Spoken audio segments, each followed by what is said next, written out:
about the day, Alexa. We've lost Germany and now we've lost the Netherlands. But when you looked at that penalty shootout and Zlatan talked about nerves, some tough penalties there. Well, I mean, you can say that that's we lost, or you can say that we gained Morocco and we gained Paraguay in terms of doing what they needed to do.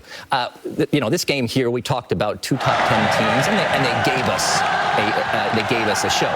Germany just wasn't good enough ultimately at this stage. But again, these scenes, this is a World Cup that just keeps giving in terms of the drama and the excitement.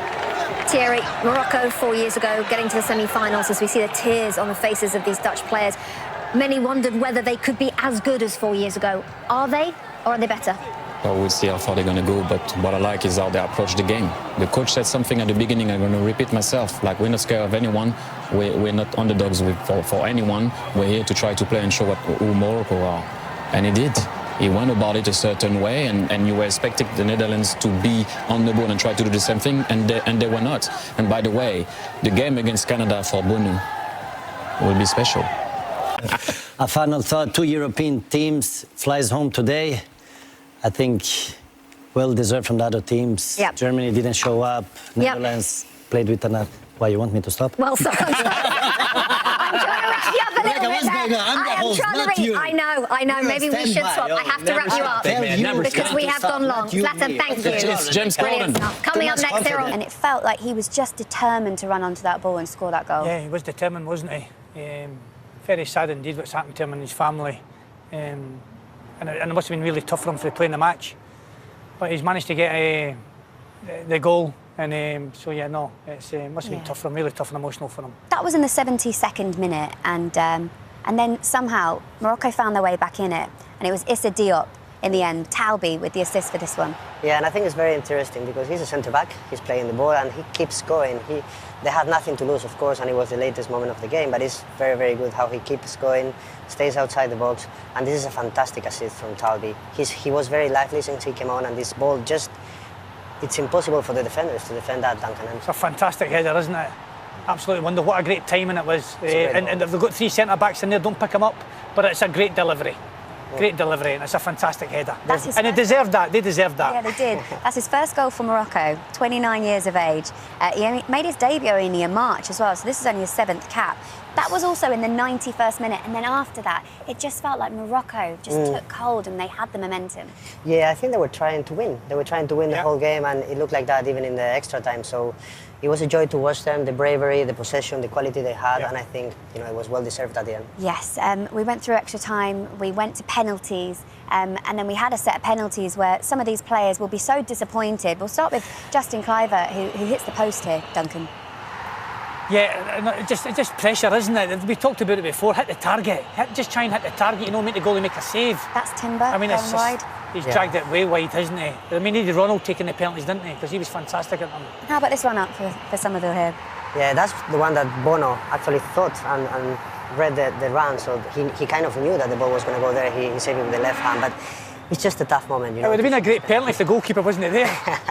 And then Saibari with the winning penalty here. Yeah, and I think it had to be him, right? He's been scoring in every single game in the group stage, and so he's celebrating, and they deserve it. I'm so happy for them. Now, we've been looking at the fan parks, and this is Casablanca, by the way. They are on the same time as the UK.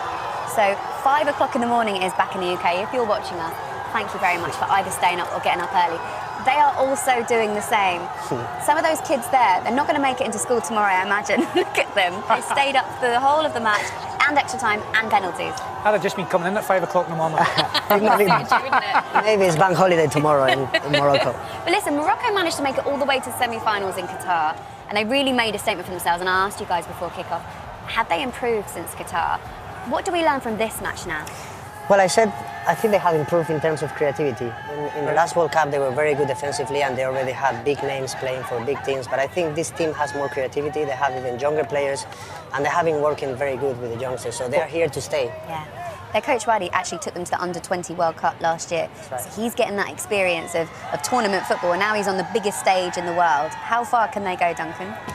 Well, you'd like to think they'll go far, won't they? They're a good team.